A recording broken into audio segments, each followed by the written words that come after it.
always try my best. Ìgbà míì tí màá ti lọ bí iṣẹ́ látàárọ̀ di délé tí màá bá délé báyìí. Oh God, you can't understand. A bloody idiot. Ṣé tí ìbá ṣe ti Jésù tí mo rò mọ́ ẹ lára? Pẹ̀lú ìwà Ọlọ́run tó ń gbénú mi, ó yẹ kí wọ́n kóńgó èpè fún ẹ pẹ̀lú tó ṣe yẹn ni.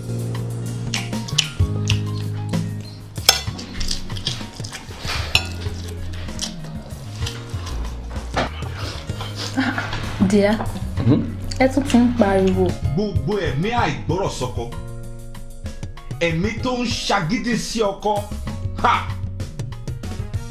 ẹ̀mí àbọ̀ fọ́kọ, mo gbàdúrà kí wọ́n máa gbiná lórúkọ Jésù. Àmín Jésù, àmín Jésù. Olúwa. Ìdílé aláyọ̀ kìkan ṣeré tàbí ìtàn lásán, ó kún fún ọgbọ́n, òye, ìmọ̀ àti agbára Ọlọ́run, èròjà fún ìgbéyàwó aláyọ̀. Báwo ni mo ṣe lè yan aya tàbí ọkọ rere? Ìgbésẹ̀ wo ni mo lè gbé láti tẹ́ ọkọ tàbí aya mi lọ́rùn? Báwo la ṣe lè borí ọ̀tá àti èṣù nínú ilé wa? Ọ̀nà wo la lè gbà láti tọ́ àwọn ọmọ wa kí wọ́n lè yàn kí wọ́n sì yanjú? Báwo la ṣe lè tò ìdílé tó ti dàrú? Báwo ni mo ṣe lè ní ìdílé aláyọ̀? Gbogbo ìdáhùn yìí lẹ lè rí nínú eré ìdílé aláyọ̀ tí yóò máa tọ̀ yín wá lọ́sọ̀ọ̀sẹ̀. Orúkọ tèmi ni Fisáyọ̀ Moses Ọlọ́runṣọlá FMO, olóòtú ètò ìdílé aláyọ̀. Ẹ jẹ́ ká jọ sọ wípé ìdílé aláyọ̀. Ìdílé wa.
Madam?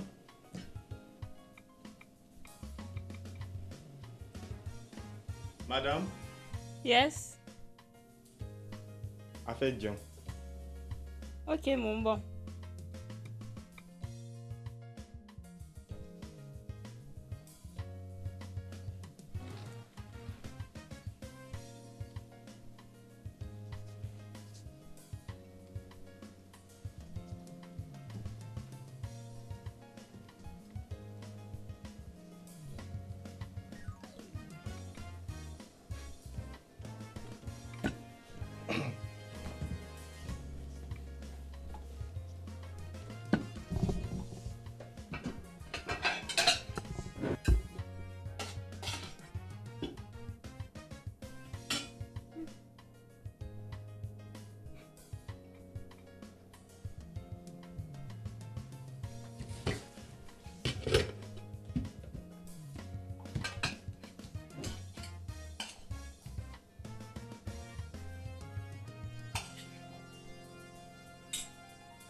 Ṣó débẹ̀?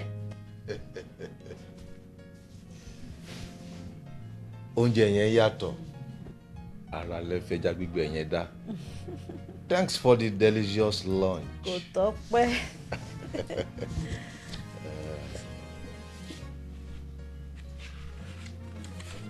Ja. Báwo ni ètò nípa owó àná? Mo ti san owó Daniel, ó kù ti bàbá Kẹ́mi. Ṣùgbọ́n mo rò pé ká ní sùúrù díẹ̀ pẹ̀lú ọ̀rọ̀ machine tẹ́ sọ yẹn. Kí ló dé? Ẹ jẹ́ ká yanjú resumption àwọn ọmọ náà. Then. Oh. Ìgbà wo ni resumption? Next week Monday.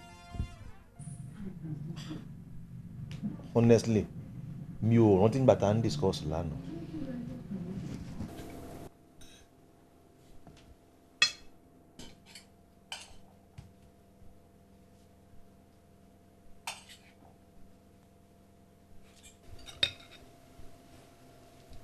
Mo fẹ́ kí a discuss ọ̀rọ̀ Kẹ́hìndé. Ó wá rí mi lọ́fíìsì lónìí.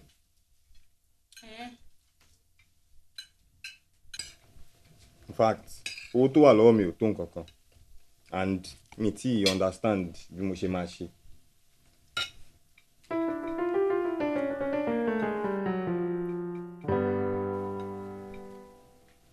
Are you listening to me at all? Ẹ máa sọ̀rọ̀ yín, mò ń gbọ́rọ̀ yín. Fact. Mo ti yó.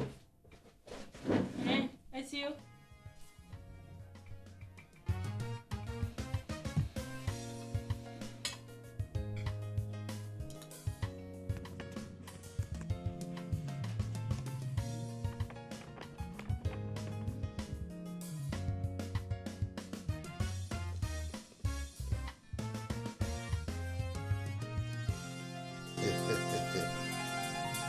Èyí wù mí o. Kí nìyẹn? Irun tẹ́ di náà ni. Mo rò pé ẹ ní notice irun tuntun tí mo ṣẹ̀ṣẹ̀ ṣe ni. Kí ló ṣe mí tí mi ò ní notice? You look beautiful. Ẹ ṣé o. Ṣé a lè fọwọ́ kàn? Why not? Bet pẹ̀lú owó ni o. Kò sí problem.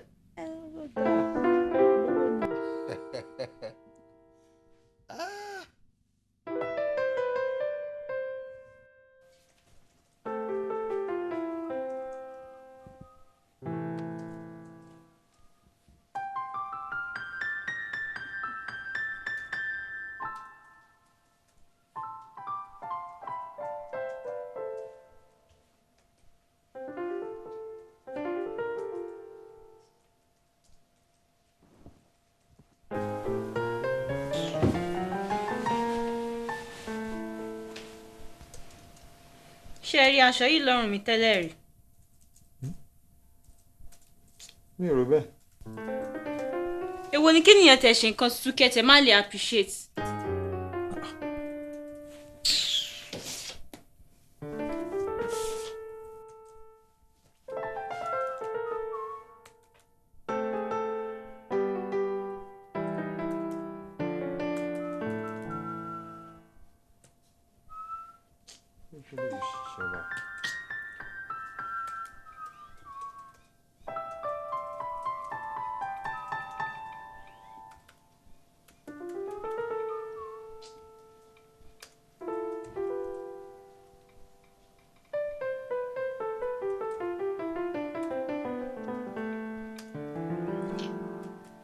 Ọ̀rẹ́ mi jẹ́ ìyá fún ẹ̀jẹ̀rẹ́, ìyá fún àwọn tó lè appreciate.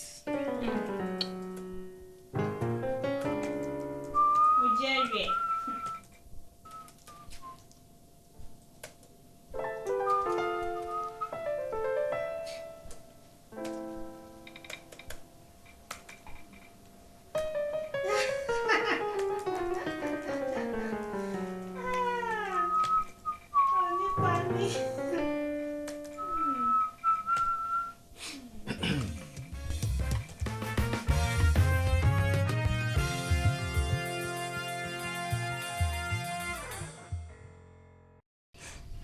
Aṣọ ẹ máa fa nkẹ.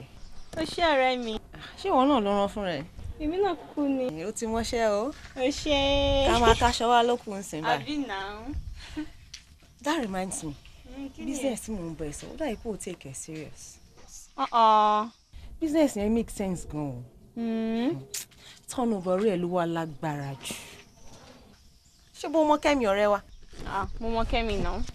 Kẹ́mi started February and by the end of April, what you realize over 350k. Are you joking? I've never been this serious in my life. Èló ni Kẹ́mi fi bẹ̀rẹ̀? 250,000 naira. Ló sì ti make profit of 350k. I tell you. That's over 100% return on investment. Wo ọ̀rẹ́, sign me in. Èmi náà wá 250k láti bẹ̀rẹ̀ business èmi ní kíá. Hey, that's better. Mo jẹ́rìí ọ̀rẹ́ mi. And when do we start?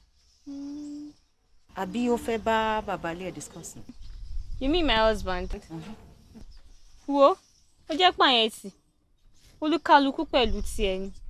Nǹkan tó bá mi yàtọ̀ sí nǹkan tó bá. All right, so we see then. Ó ṣé ọ̀rẹ́ mi. You're welcome. Èyí ni ti introduction 3,500 naira ní ọ̀pá kan.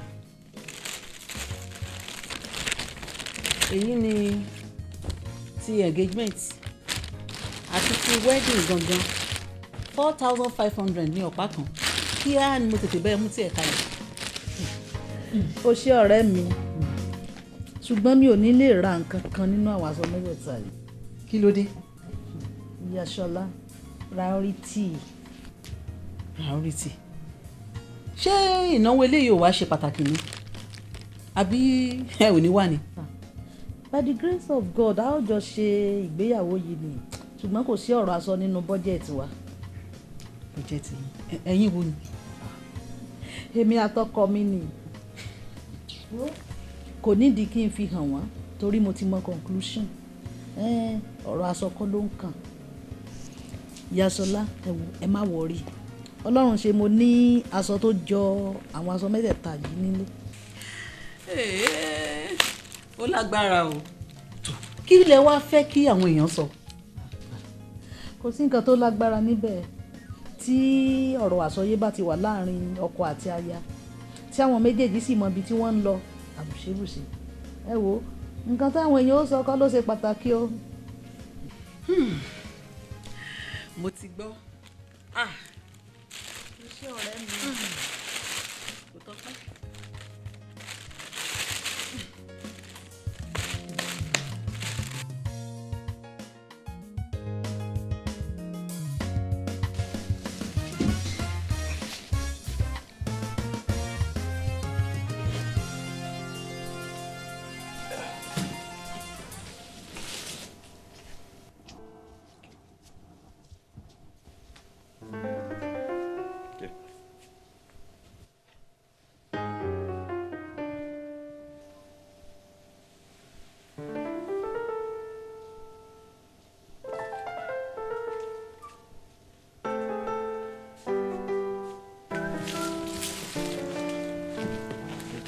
fẹ́ fíksì TV yẹn sínú yàrá náà. Ẹ kùnà o. Ṣé. Ẹ jọ̀ọ́ o, màá ní ìdówó díẹ̀ fún business kan. Business wo ni? Mo fẹ́ kó àwọn ọjà kan lọ́dọ̀ sínú. Owó tó wà lọ́wọ́ mi kò tó, so. Bí èlò la máa ń sọ báyìí? Ẹ fún mi ní 150,000 naira. Màá fẹ́ ètò kùkùn torí owó yẹn pọ̀ jù bẹ́ẹ̀ lọ. 150 what? 150,000 naira péré. So 150,000 naira o ló ń pè ní péré. Mi ò rí ibi tí mo ti fẹ́ rówó tó jọ bẹ́ẹ̀ o. Ṣé ẹ rí nǹkan báyìí? Ìgbà tí mo ní ìdówó fún nǹkan tó wà very important lẹ́ ń sọ fún mi pé kò sí owó. Ìgbà tẹ́yin fẹ́ràn nǹkan tó wù yín kí á lẹ́wọ́ owó jáde tẹ́ ra. Ṣé TV tí mo rà kò wà important? Abájọ máa lò kọ́ ni. Lo kí ni? Ó wá jẹ́ gẹ́gẹ́ bí oúnjẹ. Access kọ́ leléyìí, liability ni. Ṣé TV tó wà ní sitting room kò tó? ṣé ẹ̀ ń fi CV powó wọlé ni? Ẹ dá mi lóhùn. In fact, ọ̀rọ̀ yín kì í yé mi ń gbà mí. Báwo ló ṣe fẹ́ yí ẹ? Báwo ló ṣe fẹ́ yí ẹ? Ìgbà tó yẹ pé oníkálukú kan dá ṣe nǹkan nínú ilé yìí ni pé ká jókòó gẹ́gẹ́ bí tọkọ-tìyàwó ká jọ gbìmọ̀ pọ̀ ká dẹ̀ gbé ìgbésẹ̀ ìyẹn ò sí. We have been sleeping in this house as roommates, never as a partner or husband and wife. Ẹbí ta wá ni o. Ṣebí bí wàá ṣe jókòó nìyẹn tí wàá máa tẹ fóònù láàárọ̀ lọ́sàn-án lóru àbí pọ́n ní twin sister. Do we really communicate in this house? I think the answer is no. Gbà mìíràn bíi pé competition lèmi àti ẹ̀ ń ṣe nínú ilé ni. In fact, as the head of this family, I think something is wrong somewhere. Something is wrong. We hardly communicate, pray, or even study the word of God together. Ìgbà tá a bá ráyè, tá a jọ jókòó pọ̀ ká ọ̀rọ̀ Ọlọ́run, ìgbà wo ni èṣù oníráyè wá rìn wá? My dear, ó yẹ ká jọ jókòó as husband and wife. Ká jọ gbìmọ̀ pọ̀ bá ṣe tẹ ìdílé síwájú ni. We shouldn't be doing things apart. My dear, dàmá bínú, yá rẹ́rìn sí mi náà. Mi ní máa ṣe bẹ́ẹ̀ mọ́ tí máa fẹ́ ra nǹkan sì máa sọ fún ẹ. Kẹ̀yìn ní ẹ̀ máa bínú tí bá fẹ́ ra nǹkan, máa sọ fẹ́ yín. That's my dear.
Carol, báwo ni? Ṣé wàá pa?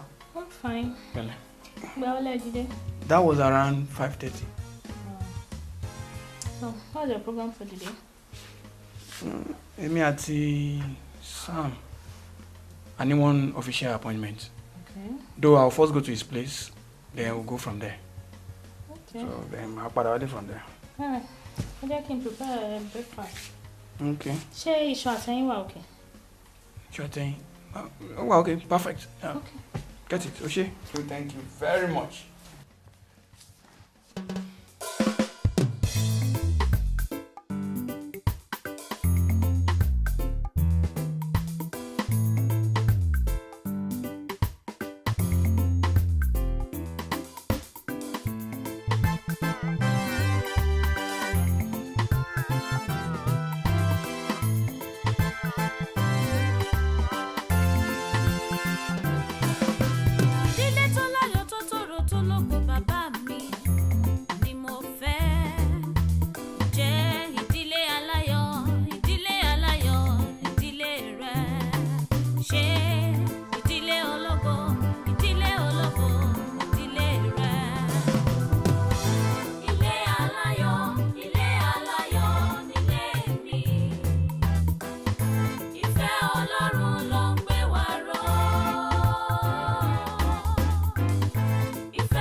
Jésù ló dì wá mú.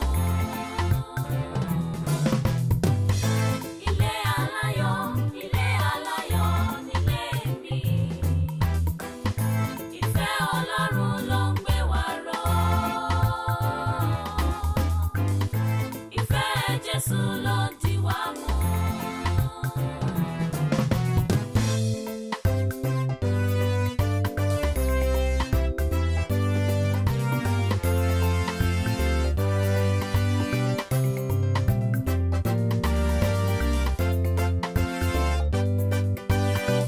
Èmi tí lọ́rẹ́ tí kò lè dojú tì mí. Ó sì gbà kan. Olúṣọlá. Sam. Very sorry. Má bínú ọ̀rẹ́. Ó pẹ́ mi díẹ̀ láàárọ̀ yìí. A ní láti kọ́kọ́ jí gbọ́ t'Olúwa kó tó di pé a jáde kúrò nílé. That's interesting. But ṣé bẹ́ẹ̀ ṣe máa ń ṣe láràárọ̀ nìyẹn? Bẹ́ẹ̀ni, you know prayer is very important.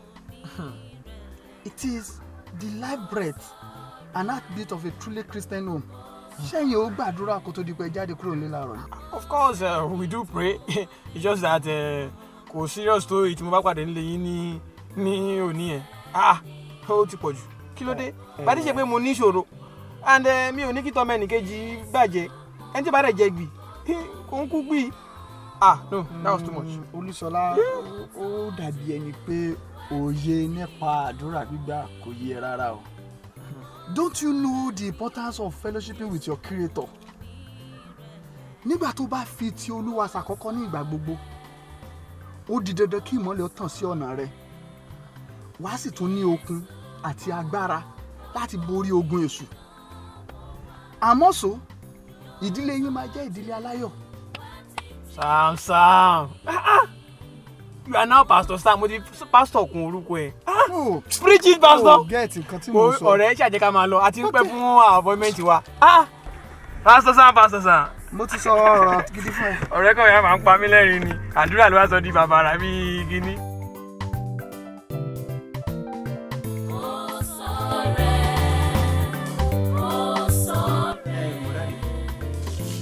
Èló gan-an lẹ sọ pé need fún business tẹ́ bá mi discuss yẹn? 120,000. Ọgọ́fà. 120,000. 120. 120 ni bẹ́ẹ̀ ni. Okay. Excuse me, wọ́n bọ̀. Àwọn ṣeun. Yóò kú dáa fún ọ.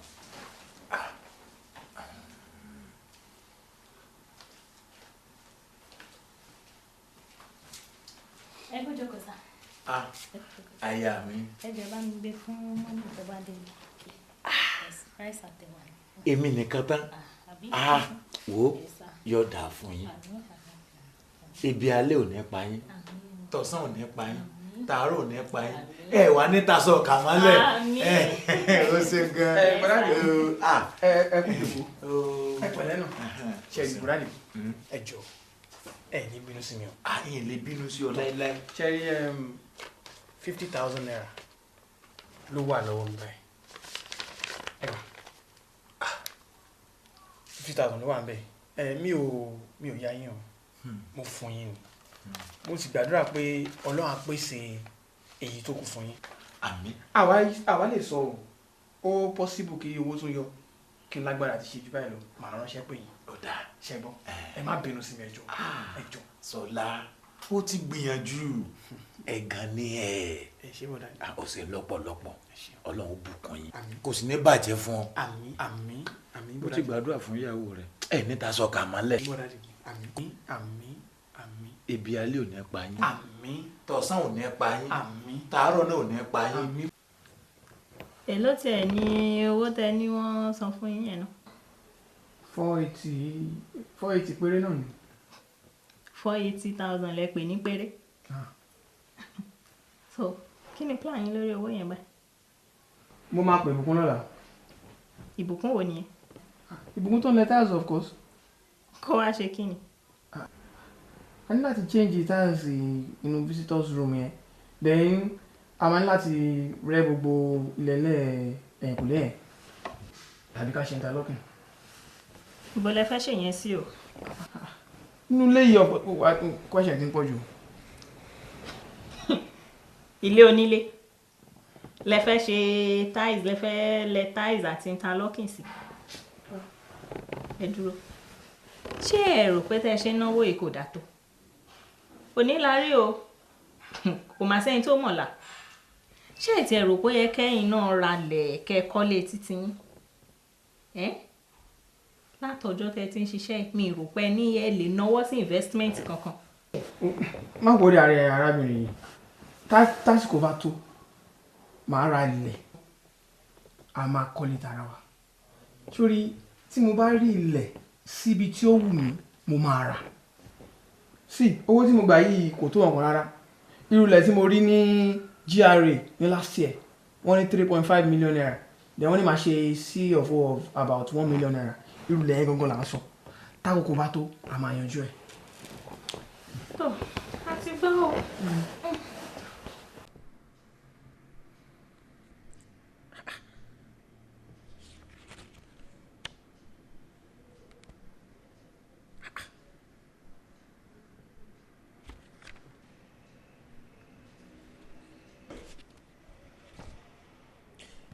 I think this fraudulent act needs a better explanation. Báwo ni owó ṣe máa jáde without your knowledge? Ọ̀gá, kò yé mi sir. I think my signature was forged. By who? Sir. Sir, ẹ mọ̀ pé mi ò ń ṣọmọ bẹ́ẹ̀. I can't do such a thing, sir. Ẹ mọ̀ Olúṣọlá, ẹ mọ̀ mí ọ̀gá, ẹ mọ̀ mí. Ọjọ́ kan náà ló máa ń bẹ̀rẹ̀. Gbogbo àwọn tó sì lọ́wọ́ nínú iṣẹ́ búburú yìí, wọn ò ní lọ láì jìyà. Ọ̀gá mi ò mọ̀, àkóbá ni. Tí ò bá ṣe pass good record tó ní nínú iléeṣẹ́ yìí ni, ẹ bá ti pe ọlọ́pàá kó gbé ẹ immediately. Ọ̀gá ẹ má pọ̀ ọlọ́pàá. Ọ̀gá ẹ má pọ̀ ọlọ́pàá. Nǹkan tá lè solve mi báyìí ni ọ̀gá. A lè settle ẹ̀. Ilé yanjú ọ̀gá ìjọ. I'm sorry. For now, you are suspended. Suspension, ọ̀gá. Máa mú ibẹ̀ survive. You have to be available to defend yourself. Because this matter needs to be reported immediately. You may leave my office. I said leave my office. Okay, sir.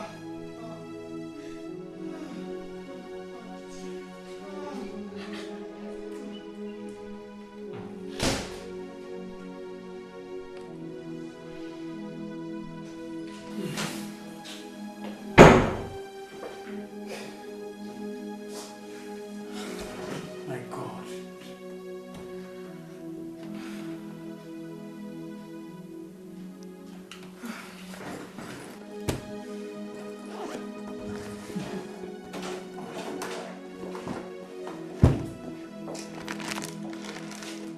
So, whatever. Suspension. What is the control? This is mysterious. Tí bá ní gbogbo tó ń ṣẹlẹ̀ ipò yé mi, irọ́ lásán ni mo pa. Wonder shall never end. But I just have to go so that I can clear all this mess. Sorry. Later.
Fẹ́mi. Ṣáà ní gbé ọmọ yín lọ sí hospital wa. Ara gbígbóná yóò dẹ̀ o. Hospital wọ́n ló ń sọ̀rọ̀ hospital báyìí. Wọ́n ló ń sọ̀rọ̀ hospital. Kò yẹ kó wèé mi náà láti padà hospital. But báwo la yẹ fẹ́ ṣe ọ̀rọ̀ owó? 400,000 naira la yìí náà ní last week lórí oògùn àti test without any improvement. And òye àná ló yí ìṣeré o. I was even playing with him, inú mi dùn. Ìfẹ́, ó dẹ̀ ṣàánú dádì ẹ̀ náà, pity your daddy. Kò yé mi náà. Fẹ́. Kò sùn mọ́jú rárá. Ṣé ló lajú kalẹ̀?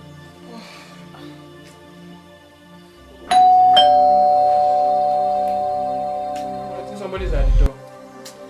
I know when you. Ìfẹ́ wá ṣe báyìí náà.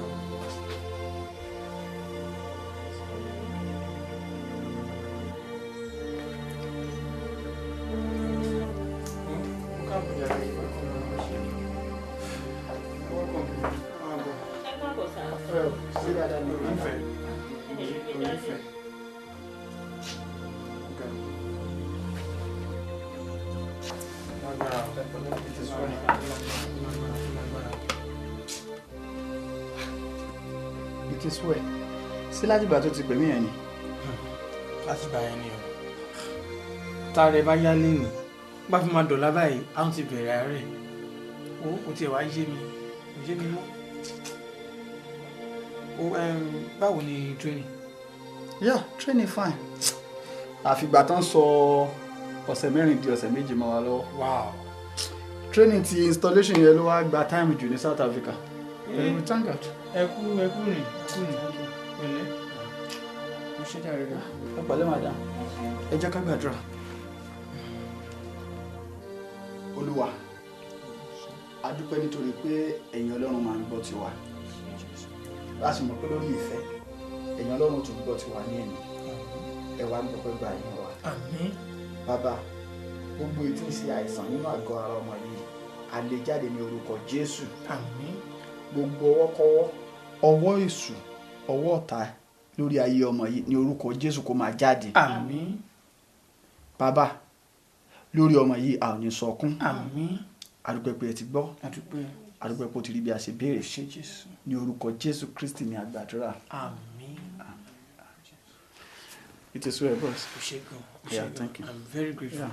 Ọ̀rẹ́, sáà mo ṣe o. Ara ẹ má ti balẹ̀ ni. Ara ẹ ti wálẹ̀ gan. Mo ṣe ó tiẹ̀ ti sùn. Ọlọ́run á jẹ́ kó wà báyìí o. Thank you, sir. Ẹ ṣeun, sir. Ó ti sú mi. God be the glory. Ó ti sú mi.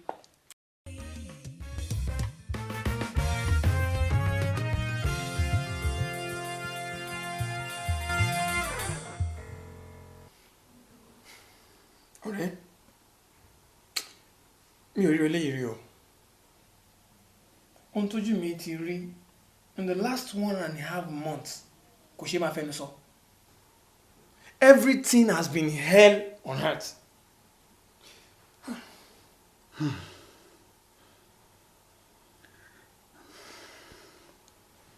There's nothing too hard for the Lord. Wo, Olúwa tó dárúkọ yẹn gangan ni mo need báyìí. Ọ̀rẹ́, ohun tó ń ṣẹlẹ̀ sí mi kò ń ṣojú lásán o. Ọwọ́ èṣù ni mò ń rí o lórí ayé mi àti ìdílé mi. Gbogbo ẹ̀ kàn ṣáà dorí kodò overnight. Ó ti sú mi o. Ó sú mi.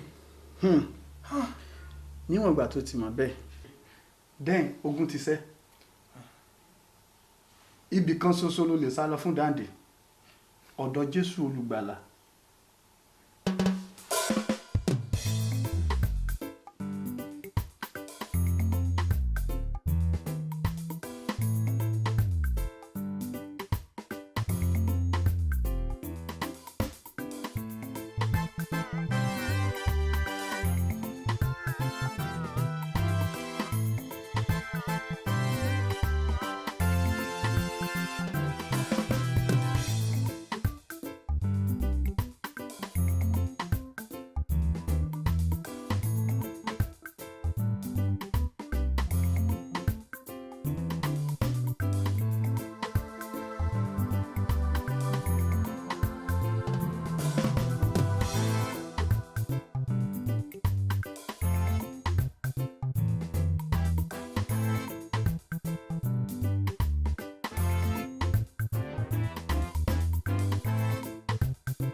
ṣó ti sọ́ọ̀tì oúnjẹ.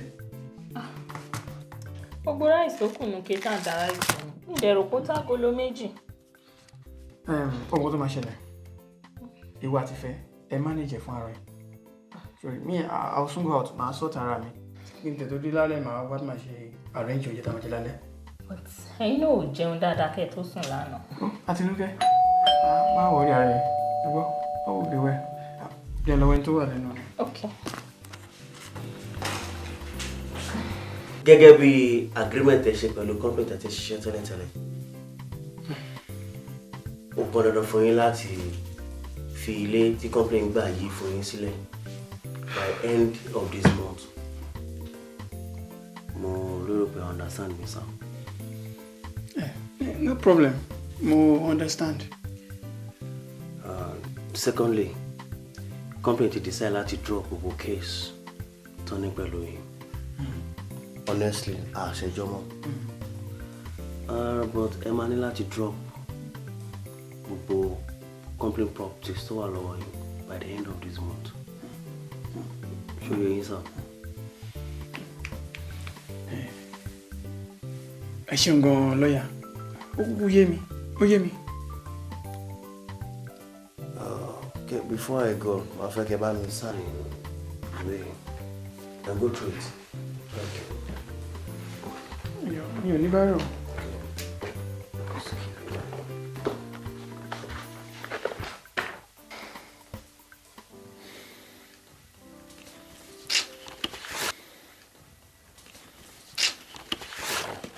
Ẹ gbà lọ́yà.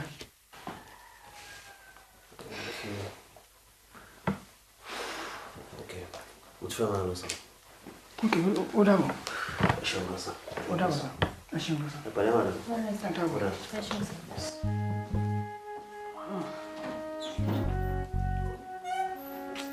Ìyàwó mi ò ṣe. Mo dúpẹ́ lọ́wọ́ ẹ gidigidi. Àtinúkẹ́ mi ọ̀wọ́n. Ó ṣe gan, ó ṣe gan o. Kí ni mo ṣe? Kí ló ṣẹlẹ̀? Ó ti gbàgbé ni birthday last year. Gently, díẹ̀. Ṣáà rọra gbèsè díẹ̀. Step down. Hold on. Ta-da-da! Happy birthday, my lovely wife. Wo ẹ̀gbọ́n kékeré tí mo gẹ́tì fún ẹ nílé. Gbà náà. Àtinúkẹ́.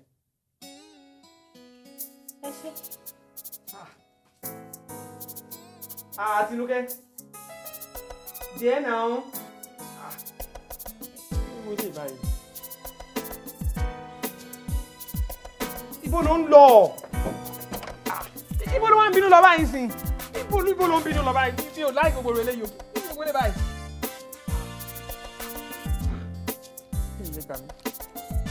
Àtinúkẹ́.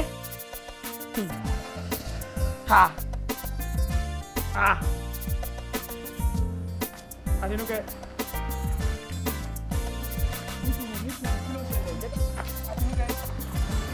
Dúró náà. Kí ni gbogbo rọ́bìṣì báyìí? Kí ni gbogbo eléyìí báyìí sí? I don't like this kind of thing.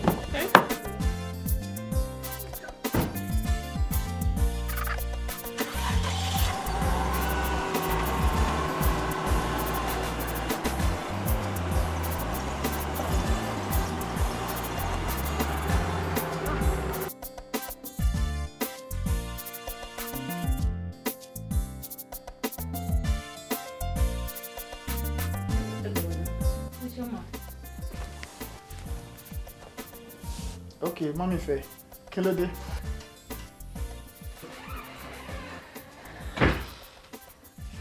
Ọ̀rẹ́, what is going on? Ẹ jọ̀ọ́ sà, mo mọ̀ pé ẹ̀yin lẹ lè bá mi bá ọkọ mi sọ̀rọ̀ kí wọ́n gbọ́. Àìmọye ìgbà ni mo ti ń bá wọn sọ pé ó yẹ kó máa náwó sórí nǹkan tó yẹ. Ọkọ mi ò ní investment, no landed property, wọn ò kọ́lé tara wọn. Kò dẹ̀ ń ṣe kán ní àkáǹtì kan tí wọ́n ń save owó sí torí ọjọ́ iwájú. Àfowó oṣooṣù tí wọ́n ń gbà. Tọkọ mi ò bá ra mọ́tò lọ́dọọdún, wọ́n á lọ Europe fún vacation. Tẹ́ bá mọ adúrú owó tí wọ́n ń ná sórí ilé mi rent, kò ṣeé fẹnu sọ. Ọ̀rẹ́, ó dẹ̀ wá ṣẹ́rù bà mí ṣá. ṣé torí ọ̀rọ̀ yẹn náà ló ṣe wá ń sáré jọ̀nàjọ̀nà wá sílé ọ̀rẹ́ mi. Ẹ pẹ̀lẹ́ jàre, ẹ káàárọ̀. Olúṣọlá, òótọ́ ọ̀rọ̀ wà nínú ọ̀rọ̀ tíyàwó ẹ̀ sọ. Nǹkan tó bá dẹ̀ ń dùn yàn ló máa ń pọ̀ lọ́rọ̀ èèyàn o. Ẹ bá mi bẹ̀ wọ́n, mi ì fẹ́ gift mọ́tò tí wọ́n rà kán dá padà tàbí kán tà ká fi ralẹ̀ ká dẹ̀ bẹ̀rẹ̀ sí ń kọ láìpẹ́. Is that a deal? Mo ti advice ẹ lórí ọ̀rọ̀ báyìí náà rí. Ṣé o rántí? Ó dẹ̀ mọ̀ pé mo ti fẹ́ parí ilé tèmi. Àbúmọ̀. Sí, o Sam, èmi ò jọ̀wọ́ o. Kò possible kí n kọ́lé síbi tó kọ́lé sí yẹn. Láíláí. Nevertheless, mo máa ṣe nǹkan tí ìyàwó mi fẹ́ fún. And I'll keep the promise, no problem. Ẹ má bínú sá. Ẹ lè kọrin birthday fún mi nsìn. Sina, fún rẹ̀ ní ìsìn báyìí. Obìnrin. Hey, happy birthday. Hey, happy birthday. Happy birthday. Happy birthday. Happy birthday. Happy birthday. Happy birthday. Wà lẹ́jú obìnrin jáde.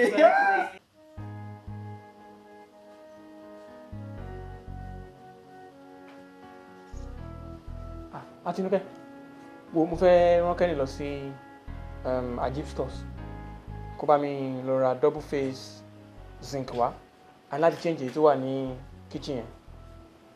Kí ló ṣe èyí tó wà ní kitchen? Bọ́ tó sọ pé ó ń jò náà. Bẹ́ẹ̀ni, but kò ju nǹkan tá a lè pé plumber kan wá tún èyí tó wà ń bẹ̀ ṣe náà. Ẹ má jẹ́ ká ra zinc tuntun kankan sí kitchen. Àtinúkẹ́, wọ́n ní kò wọ́n náà 30,000 naira náà ló máa ra tuntun. So what's the point? Olówó orí mi. Ẹ wọ. Kí ni? A ní ẹ kó wá. Àtinúkẹ́, nǹkan tó ń fẹ́ rà pọ̀ o. Ẹ kó wá. Tábà ṣe zinc yẹn ó bá kan mi lọ nìyẹn o. Ṣé ẹ rí owó ẹ̀? At least ó rà ju 100 block lọ. Ẹ wò, ẹ má jẹ́ ká misplace priority o. Mo dẹ̀ fẹ́ kẹ́ ẹ rántí àdéhùn tẹ́ ẹ ṣe fún mi lórí ọ̀rọ̀ house project wa yẹn. Mo ti gbọ́.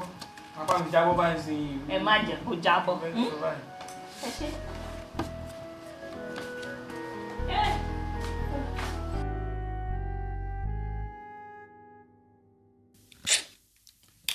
Ó ṣe gan ìyàwó mi. Ó ṣe gan the love of my life. Mo dúpẹ́ lọ́wọ́ ẹ. Olúwa ló ṣe. Àtinúkẹ́ mi. Thank God. It's all possible because of God. Olúwa ni ká máa dúpẹ́ fún. But the only issue tó wà nílẹ̀ báyìí ni pé project yẹn ò tí ì parí. Iṣẹ́ yìí pọ̀ lára léèyàn. Ṣé mi? Ilé yẹn ò tí ì parí. Ẹ jẹ́ ká máa kó lọ síbẹ̀. Ẹ jẹ́ ká máa kó lọ bẹ́ẹ̀ tá a bá débẹ̀ àwọn máa ṣe èyí tó kù díẹ̀díẹ̀. Tá a bá ní ká lọ gbalé mi, owó tó pọ̀ ló máa ná wa o. Ẹ dẹ̀ mọ wàhálà àwọn kí á ti kà yẹn. Máa kó lọ máa ṣe èyí tó kù. Òótọ́ ni.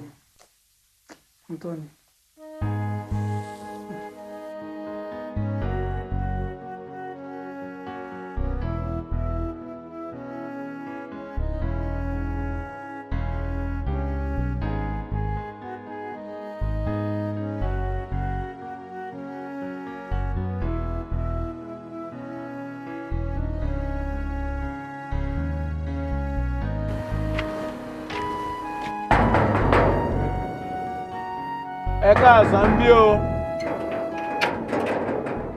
Ẹ káàsán o. Ẹ káàsán. Ta lẹ ń béèrè? Ẹ dákun, Olúṣọlá Adéoyè mo béèrè. Bàbá, ilé-iṣẹ́ ló ní bí ọ̀gá ti kó kúrò ń bí á ti tó bí oṣù méjì báyìí. Mo dáràn. Bàbá ṣé kò sí? Ọwá kò sì sí. Àmọ́ dákun, níbo ni a kó lọ? Dákun ṣàlàyé mi. Bàbá mi ò mọ̀. Mo ṣe débì kò tó ìgbà díẹ̀. Bọ́mọ lè ṣe ìrànlọ́wọ́ kan fún yín. Yọ̀dà fún ọ. Ẹ jọ̀ọ́, ẹ ó gbà báyìí. Ẹ wá máa tọ̀ ọ́ lọ. Tẹ́ bá ti rìn síwájú díẹ̀, ẹ rí àwọn ṣọ́ọ̀bù tó ti ń tajà oríṣiríṣi. Ẹ dúró, ẹ bèrè lọ́wọ́ wọn. ẹni pẹ́ ń béèrè ọ̀gá Olúṣọlá ó dá lójú pé ó yẹ kí ọ lè mọ ibi tí ọ̀gá kú lọ èmi ò mọ̀ èmi ò yẹ kó lè bí ni. kí máa tọ́ lọ báyìí. bẹ́ẹ̀ ni ẹ tọ́ lọ báyìí. àwọn ṣọ́ọ̀bù tó máa wà lọ́hùn mọ̀ ni. ibẹ̀ náà ti lè rí wọn béèrè. ṣé kò sí bàbá. ọ̀dà o ṣeun. ẹ jẹ́ má bínú o ṣeun.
adúpẹ́ ṣé ẹ ṣe wàhálà púpọ̀ kẹ́ tó ṣe wàhálà táyé báwo ni ojú tó yẹ náà gbó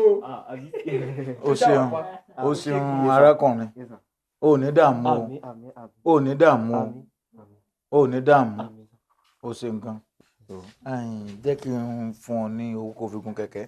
ẹ má ṣe ọdún sá ẹ jẹ́ wọn padà báyìí. ó dà ó ṣe gan ó ṣe ó dá ó ṣe gan ó ṣe ó ṣe ó ṣe. bọ́lá dìgún. ẹ jọ bọ́tà ẹ jẹ́ kí n bá yín bu. ẹ tún wá ọdẹ bí bọ́lá dìgún ẹ jókòó.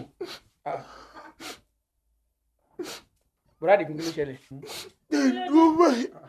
àwa tí inú wa dùn láti èèyàn kú ni. bọ́lá dìgún ẹ̀ka mi láì kan tẹ́ ń ṣe yìí pẹ̀lú gbogbo bínú mi ṣe dùn láti ilé ilẹ̀ tí wọ́n á ń ṣe ẹ jókòó ẹ ṣáà jókòó. ẹ tẹ̀ ń dúró báyìí. bọ́lá dìgún ẹ jókòó nǹkan tó bá tẹ̀ ṣẹlẹ̀ ẹ ṣáà jókòó náà ẹ má ṣe fi ọmọ. ẹ ń dúró báyìí náà. alàgbà ní bọ́lá dìgún ẹ̀ka yìí ṣáà ní ẹ ń ṣe bí obìnrin báyìí ẹ ṣáà jókòó. kó tó bá ṣe òwò dé ẹ ṣáà máa jókòó ẹ máa fọkàn balẹ̀ ẹ máa sọ̀rọ̀ kí ló ṣẹlẹ̀. ẹ̀yin méjèèjì ẹ dáríjì mi ẹ dákun torí Ọlọ́run ẹ dáríjì mi. kò yé wa kí la ṣe fún yín bọ̀dá dìgún ẹ sọ̀rọ̀ ẹ calm down ẹ calm down kí ẹ sọ̀rọ̀ bọ̀dá dìgún ẹ sọ̀rọ̀ kí ló ṣẹlẹ̀. ọ̀ràn tí ìgbà tí mo wá gbẹ̀yìn ó fún mi lówó ìyàwó rẹ̀ fún mi lóúnjẹ ó tún di oúnjẹ fún mi lọ. àmọ́ nígbà tí mo délé tí mo rọ́rẹ́ mi. Adigun nínú 120,000 tó béèrè lọ́wọ́ Olúṣọlá 50,000 péré lórí fún ọ ni. 50,000 ni o n ò rí bẹ́ẹ̀ rí. tọ́ ọ bá ṣe ẹ̀ wá lọ rí bírà tíyàwó rẹ̀ dá ọba róúnjẹ gàgà tó ṣe sí mi wájú ọwọ́ tún lẹ́yìn ìgbà mọ jẹun tán lọ́wọ́ àṣẹ tún lọ kó àwọn oríṣiríṣi oúnjẹ lọ́wọ́ dì lẹ́rù fún mi bí ìgbà mo lébi ń pa mí. so o sọ fún un pé bí ń pa ọ ni àbọ̀ fẹ́ fi owó náà bẹ̀rẹ̀ owó rẹ ni. kò yé mi o. wọ́n gan-an ló ń gbọ́ràn. mo ti sọ fún ẹ tẹ́lẹ̀ pé àbùkù lọ́ọ̀kàn tó bá lọ béèrè owó lọ́wọ́ Olúṣọlá ọmọ náà ń jọrọ ẹ lójú púpọ̀ owó wo ló ní tẹ́nìkan ò ní rí. Wándé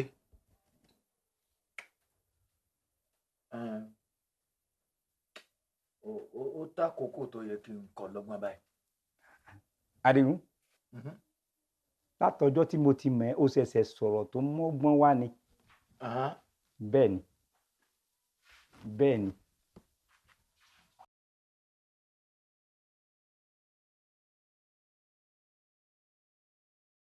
Wàndé ló tì mí sí ọ. Wàndé ló tì mí sí ọ. Òun ló mú mi lọ lé aláwo. Ó ní. Kí ló sọ bọ̀dá Àdìgún? Ẹ jí sọ̀rọ̀ látẹ̀kàn. Kí ló sọ? Ó ní ká sọ ọ́ dẹnu wa nílẹ̀. Kó o má gbèrí wá láéláé.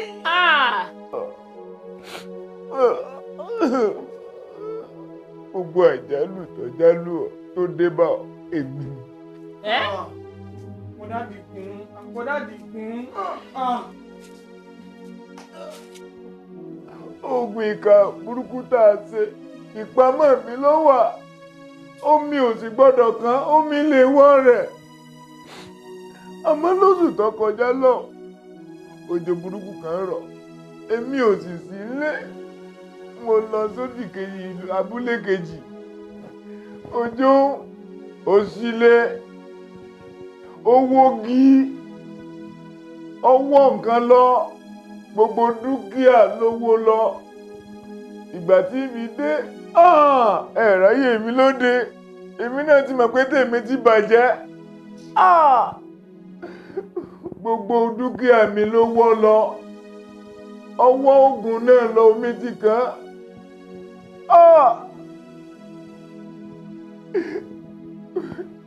Ìgbà mo ti mọ̀ pé tèmi ti bá mi. Àjálù já sí mi lórí. Ó kú olórí mi. Ó bọ́ sórí aya. Lẹ́yìn èyí ó tún bọ́ sórí àwọn ọmọ.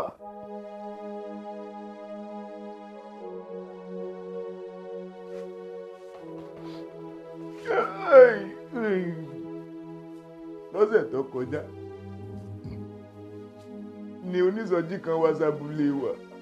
Níbẹ̀ ni ìdílé mi ti rí ìgbàlà. Ibẹ̀ la ti rí dáńdé. Ibẹ̀ la ti rí wòsàn. Mo wá pinnu lọ́kàn mi pé kí wọ́n jẹ́wọ́ fún ọ, kí n tọrọ ìdáríjì lọ́dọ̀ rẹ̀. Dákun Olúṣọlá, ẹ dáríjì mi. Ẹ dákun Jìdúkẹ́, ẹ dáríjì mi. Ẹ dákun, ẹ dáríjì mi.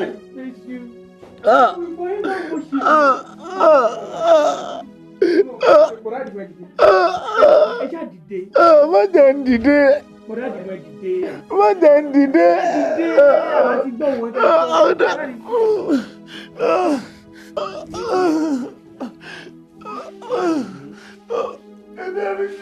Hope all is well here. Welcome, sir. All is well. It's actually a testimony you need to hear, but I will tell you later. Don't worry. Bet, kí ló ṣe fóònù ẹ? Fóònù ti kú àti ọjọ́ mẹ́rin báyìí náà ti fún aná láti ládùúgbò yìí. Battery ti flat ó ti kú. Gbà tí ọ̀gá try tí wọ́n get ẹ̀ náà ní láti get in touch pẹ̀lú mi. Ọ̀gá wo? GM of course. GM? Kí náà ló dé? Ọ̀rọ̀ ayọ̀ ni o. Kéèsì ọ̀rọ̀ ọjọ́ ní màá ti lójútùú. Afẹ́fẹ́ ti fẹ́ àti rí ìdí adìyẹ o. Honestly speaking. Thank you, Jesus. The company wants you back. Wow. Wants me back? Honestly speaking. Olúwa ṣe o.